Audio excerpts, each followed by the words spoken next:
It was October, it was spooky month. I read 6 books and not very many of them were horror. I didn't do a very good job planning for Halloween. I kind of forgot about it. But regardless, I've got 6 books that I read. I want to talk to you about them. Let's jump right into the first one, which was Childhood's End by Arthur C. Clarke.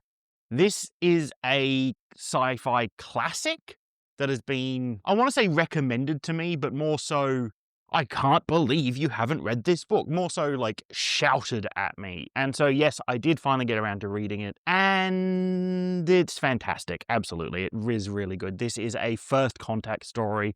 One day alien spacecraft appear above a bunch of cities around the world and begin to give out orders, begin to try and work together with humanity to improve humanity, it seems. The question at the heart of the story is, why are they doing this? What is the end goal of the overlords? What is it that they're trying to do with humanity? Is this a good thing? Is this a bad thing? And it is done really, really well, especially considering how old it is. Originally published in, just checking, definitely prepared beforehand, definitely knew when it was first published, 1953. It's just amazing that Arthur C. Clarke can write a story that feels like it could be taking place today. There is nothing in this book that screams that it's from the 50s. There's nothing in this book that really dates it. It feels like a modern sci-fi classic.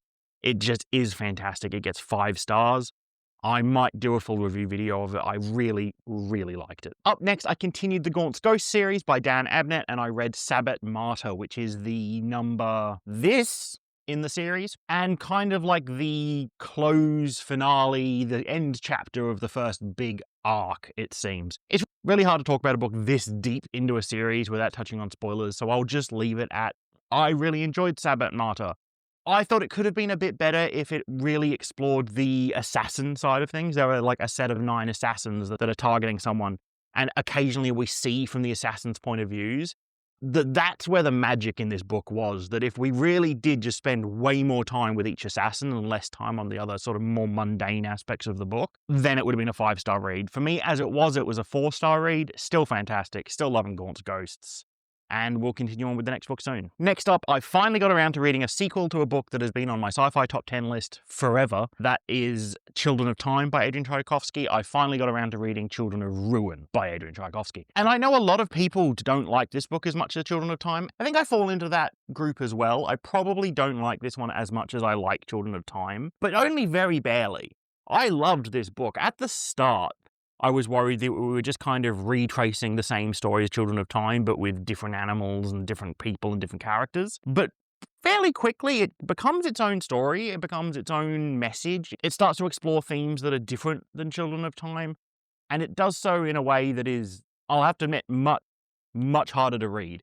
If you thought understanding the alien psychology in Children of Time was hard, the sort of base creatures and sort of what's going on and the psychology at play in Children of Ruin is just taking it to the nth degree.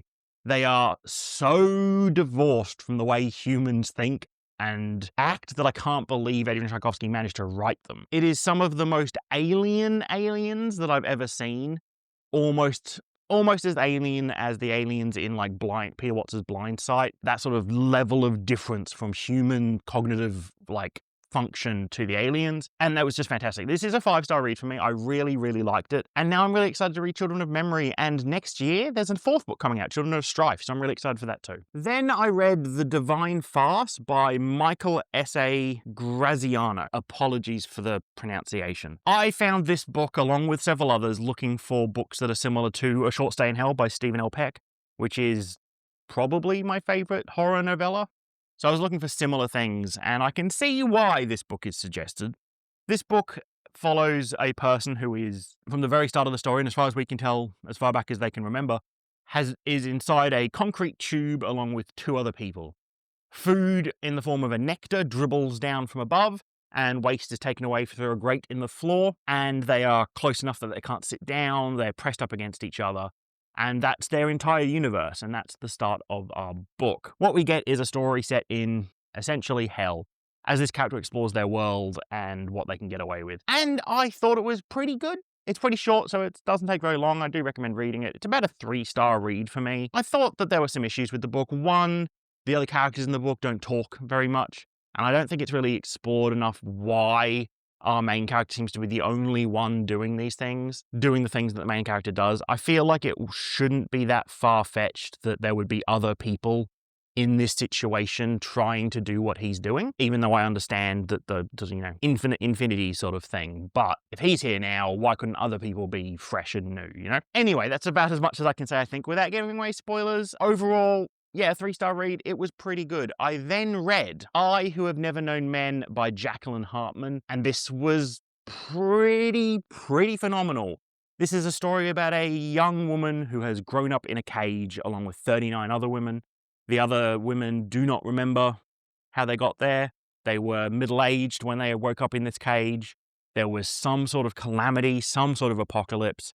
Everyone's memory is very vague. All they can remember is they woke up in this cage. There are guards that patrol the outside of the cage. They never speak to the women. They never interact with the women. They only enforce the rules by the way of whips, which they use to punish the women who break the rules. Rules like touching each other. The women aren't allowed to touch each other. The women aren't allowed sharp knives. The women aren't allowed to harm themselves or others. They must be kept alive at all times. They have to eat, they have to sleep, and that's their entire life. And again, I'm not going to talk too much about it because I think this is a fantastic book that you should read. I'm only giving it 4 stars, 5 stars. If it's 4, it's like a 9 out of 10, but I'm going to say 4 stars just because I find that it doesn't explore things as much as I would have liked. I would have liked for it to go slightly longer, being a slightly longer book. The protagonists themselves calls out several things that they don't do that they should have done. And I feel like the book is probably just better if they do kind of do those things. But that's a personal taste. I think most people are going to like this book more than I did, and I loved it. So I really do think you should check that one out. And finally in October, well, this is actually the first book I read in October, and I'm talking about it last for reasons. And that is Kingsblade by Andy Clark, another Warhammer 40k book. This one follows the Imperial Knights of the Imperium. They are big machines. They're these big sort of like, what, 10 meter tall, 7 meter tall, sort of that sort of size, I think. Like man, pilot. How big is an Imperial Knight?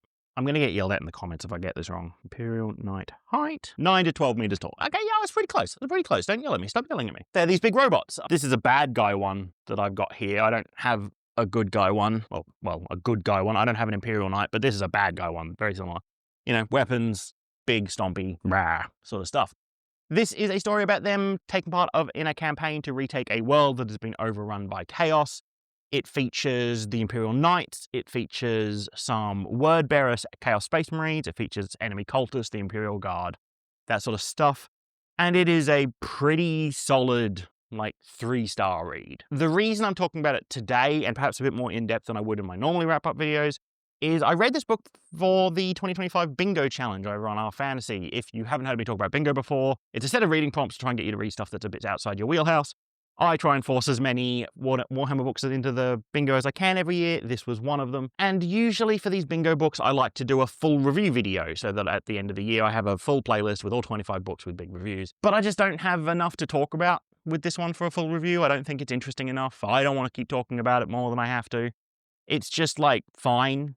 It's pretty fine. Nothing outstanding. The writing is fine. The characters are fine. I think the main character's name is Daniel, which is a bit weird for a 40k book. I tried to listen to the audiobook, but on audio to try and hear the character's name, because maybe it's 𝕤𝕤𝕟 or something. But anyway, the preview ended before anyone said the character's name, so I went with Daniel. And it's just a bit fine. There's nothing terribly wrong with it, except that 2 things I have a problem with. One, it features, I think, the most powerful psyker I've ever read in a 40k book is just kind of like here. They're like blocking shots from 20 knights. They're like tearing things apart with their mind. They're doing things that I feel like most psychers in stories don't get to do. They don't get to be this powerful. I don't remember Magnus being this powerful in 1,000 Suns, so it just feels like there's a bit of a power imbalance thing going on there. I don't think this character should have been as strong as they are in this book. And secondly, they do a thing that some Warhammer books do that I despise, and that's that they refer to everything by their model name. They don't describe them very well, because they're expecting you to already know it. Like, I know that a Knight Gallant has a power fist and a chainsword, and that's why it would be good up front. But the book doesn't explain that to you. It just tells you that the Knight Gallants are up front, and tells you that the Knight Paladins are supporting them from behind, and stuff like that. And it keeps talking about which type of knight these characters are in without ever actually explaining it to you. And it's not hard. You can just say the Knight Gallants are up front because of their powerful melee weaponry. and stuff like that. You can say that they tore into the opponent's knight paladin with their power fist and stuff like that. But they just don't. They just keep referring to things by their model name, which is fine for me because I know them all. But it still meant that when I was reading this book, I was constantly reminded that this is a little tiny plastic men's miniature game because I had to keep thinking about the catalog, which, I don't know, sucks for me. I hate it when they do that. Just describe them, like even once or twice, just describe them. Anyway, it is a bingo book. Bring up the bingo board. This is the bingo board. I talked about it before. The square this is filling is knights and paladins. Even if you discount the fact that the big robots are called knights and you want to fight me about that, the people that pilot them are knights. They're knighted from noble families. They are in service to a king in every way that a knight is a knight in medieval literature. These guys are knights, just that their steed is a big robot instead of a horse. Fight me. And the hard mode is that a character takes a vow or an oath. I stopped counting at like 5. I was originally taking down the page numbers when a vow or an oath took place. There are heaps of oaths, heaps of vows. Some of them are like very serious in front of a king, vowing their honor, giving their oath of honor and stuff like that. So absolutely fits in there, locking it in. Go away. That's what I read in October, and I had a really good month. I really liked it. Normally now would be the stage where I bring out my TBR jar. I don't even know where it is. How do you lose a giant jar? Whatever, it's gone. I don't know. I don't know how I lost that, but it's gone somewhere. Anyway, as I was saying, now would be the time I'd bring out my TBR jar, pick a random book out, and read that in the next month. But it would be, I think, the 4th month in a row that I'd be pulling one out, and I haven't read the last 3. So I think I'm just going to give up on that. I think I've accepted that I just can't stick to promising TBR stuff. When I finish a book, I just have to stare at my shelves forlornly until a book jumps out at me. If I force myself to read something, I normally don't end up enjoying it. I don't think it's fair to put a book on the back foot, as it were, right from the get-go by forcing myself to read it. So for now, that's all I've got for you. What did you read this month? I hope you guys read more horror stuff than I did. I've already read more horror books, I think, in November than I did in October. So that's a pretty major failing for me. I've got a lot of fun stuff coming up on the channel. I've got a lot of busy stuff coming up in my life, but I'm hoping to get to be able to talk to you more often. Thank you so much for watching. Remember to like, comment, subscribe if you like this sort of thing, and keep reading. Ciao.